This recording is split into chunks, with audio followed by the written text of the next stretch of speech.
Hi hello ನಮಸ್ಕಾರ, welcome back to our channel. ನಾವು ಈ ವಿಡಿಯೋನಲ್ಲಿ mission impossible the final reckoning ನ ರಿವ್ಯೂ ಮಾಡ್ತಾ ಇದ್ದೀವಿ. 30 ವರ್ಷಗಳು 8 ಫಿಲಂಗಳು ಈ ಫ್ರಾಂಚೈಸಿನ ಮೂಡ್ ಬಂದಿದೆ ಮತ್ತು ಈ ಮೂವಿ ಬಂದು ಫ್ರಾಂಚೈಸಿದು ಕೊನೆ ಮೂವಿ ಆಗಿದೆ. ಆದ್ರೆ ಈ ಮೂವಿ ಯಾವುದೇ ರೀತಿಯಾದ ಕನ್ಕ್ಲೂಷನ್ ಇಲ್ಲ, ಓಪನ್ ಎಂಡಿಂಗ್ ಅಲ್ಲಿ ಬಿಟ್ಟಿದ್ದಾರೆ. ಯಾಕೆ ಅಂತ ನಿಜವಾಗ್ಲೂ ಗೊತ್ತಿಲ್ಲ. ಕತೆ ಏನಪ್ಪಾ ಅಂದ್ರೆ ಈತನ್ ಅಂಟವರು ಈ ಬಾರಿ ಕೂಡ ಇವಿಲ್ ಎಐ ಎಂಟಿಟಿ ವಿರುದ್ಧ ಹೊಡೆದಾಡ್ತಾ ಇದ್ದಾರೆ. ಮತ್ತೆ ಸ್ಟೇಕ್ಸ್ ಏನಪ್ಪಾ ಅಂದ್ರೆ ಪೂರ್ತಿ ಹ್ಯೂಮನ್ ಕೈಂಡ್ ನ್ಯೂಕ್ಲಿಯರ್ ವಾರ್ ಇಂದ ಸೇವ್ ಮಾಡಬೇಕು. ಈತನ್ ಅಂಟವ್ರು ಸಕ್ಸಸ್ ಆಗ್ತಾರ ಆಗಲ್ವಾ ಅನ್ನೋದೇ ಸ್ಟೋರಿ. ಈ ಮೂವಿನ ಡೈರೆಕ್ಟ್ ಮಾಡಿದ್ದಾರೆ ಕ್ರಿಸ್ಟೋಫರ್ ಮೆಕ್ವೈರ್ ಅವರು. ಈ ಫ್ರಾಂಚೈಸಿಲಿ ಅವ್ರದ್ದು 4ನೇ ಮೂವಿ ಇದು.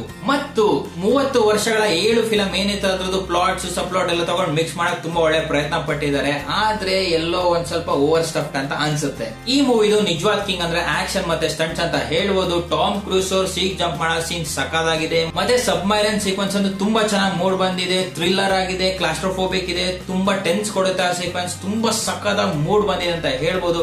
ಮತ್ತೆ ಪ್ಲೇನ್ ಸೀಕ್ವೆನ್ಸ್ ಅಂತೂ ತುಂಬಾ ಚೆನ್ನಾಗಿ ಮೂಡ್ ಬಂದಿದೆ. One of the best sequences in the entire movie history ಅಂತ ಹೇಳ್ಬೋದು. ತುಂಬಾ ಚೆನ್ನಾಗಿ ಮೂಡ್ ಬಂದಿದೆ. ಅವರು ಪ್ಲೇನ್ ಒಳಗೆ ಹೋಗಿ ಟ್ರೈ ಮಾಡೋ ಸೀನ್ ಅಂತೂ ಸಖತ್ತಾಗಿದೆ. It was the best part of the movie ಅಂತ ಹೇಳ್ಬೋದು. ಮತ್ತೆ $400 ಮಿಲಿಯನ್ ಎಲ್ಲಿ ಸ್ಪೆಂಡ್ ಮಾಡಿದಾರೆ ಅಂತ ಕ್ಲಿಯರ್ ಆಗಿ ಗೊತ್ತಾಗುತ್ತೆ ನಮ್ಗಳಿಗೆ. ಅಷ್ಟು ಚೆನ್ನಾಗಿ ಮೂಡ್ ಬಂದಿದೆ. ಮತ್ತೆ ಆಕ್ಷನ್ಸ್ ಕೂಡ ತುಂಬಾ ಚೆನ್ನಾಗಿ ಮೂಡ್ ಬಂದಿದೆ ಮೂವಿನಲ್ಲಿ.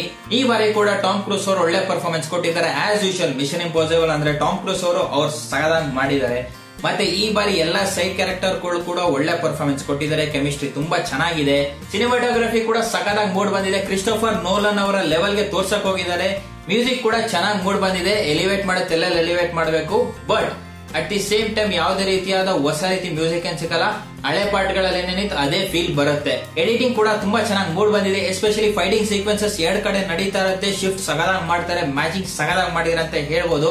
ಎಡಿಟಿಂಗ್ ಅಲ್ಲಿ ಮೈನಸ್ ಪಾಯಿಂಟ್ ಏನಪ್ಪಾ ಅಂದ್ರೆ 2 hours 15 minute movie mellow dramatic ಆಯ್ತು ಅಂತ ಖಂಡಿತವಾಗ್ಲೂ ಹೇಳ್ಬೋದು. ಥಿಯೇಟರ್ ಅಲ್ಲಿ ಪಕ್ಕ ಕೂತಿದ್ದವರು ಫಸ್ಟ್ ಪಾರ್ಟ್ ಅಲ್ಲಿ ನಿದ್ದೆ ಮಾಡ್ತಿರೋ ಅಷ್ಟು ಬೋರಿಂಗ್ ಆಗಿದೆ ಅಂತ ಹೇಳ್ಬೋದು. ತುಂಬಾ ಮೆಲೋ ಡ್ರಾಮ್ಯಾಟಿಕ್ ಆಯ್ತು. ಆ ಸೀಕ್ವೆನ್ಸಸ್ ನ ಸ್ವಲ್ಪ ಫಾಸ್ಟ್ ಮಾಡಬಹುದಿತ್ತು.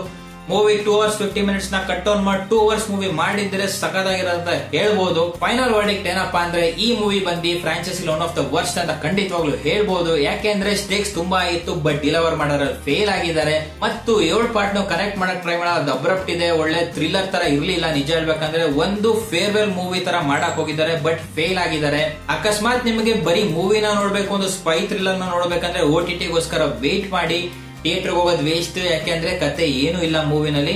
ಟಾಮ್ ಕ್ರೂಸ್ ಫ್ಯಾನ್ಸ್ ಮತ್ತು ಮಿಷನ್ ಇಂಪಾಸಿಬಲ್ ಫ್ಯಾನ್ಸ್ ಅಕಸ್ಮಾತ್ ಆಯ್ತು ಅಂದ್ರೆ ಈ ಮೂವಿನ ಹೋಗಿ ಐಮ್ಯಾಕ್ಸ್ ಅಲ್ಲಿ ನೋಡಿ. ಯಾಕೆ ಅಂದ್ರೆ ಸಿನಿಮಾಟೋಗ್ರಫಿಲಿ 2 ಸೀಕ್ವೆನ್ಸಸ್ ಸಖತ್ತಾಗಿ ಬಂದಿದೆ. ಒಂದು ಸಬ್ಮರೈನ್ ಸೀಕ್ವೆನ್ಸ್ ಮತ್ತು ಇನ್ನೊಂದು ಪ್ಲೇನ್ ಅಲ್ಲಿ ನಡೆಯೋ ಫೈಟ್ ಸೀಕ್ವೆನ್ಸ್ ತುಂಬಾ ಚೆನ್ನಾಗಿ ಮೂಡ್ ಬಂದಿದೆ. ಯಾವುದೇ ಕಾರಣಕ್ಕೂ ಮಿಸ್ ಮಾಡಬೇಡಿ. ಮೂವಿ ಬಂದು ಹೆಸರಿಗೆ ಮಾತ್ರ ಮಿಷನ್ ಇಂಪಾಸಿಬಲ್ ಫೈನಲ್ ರೆಕನಿಂಗ್. ಆದ್ರೆ ಈ ಮೂವಿ ಯಾವುದೇ ರೀತಿಯಾದ ಕನ್ಕ್ಲೂಷನ್ ಇಲ್ಲ, ಓಪನ್ ಎಂಡಿಂಗ್ ಬಿಟ್ಟಿದ್ದಾರೆ.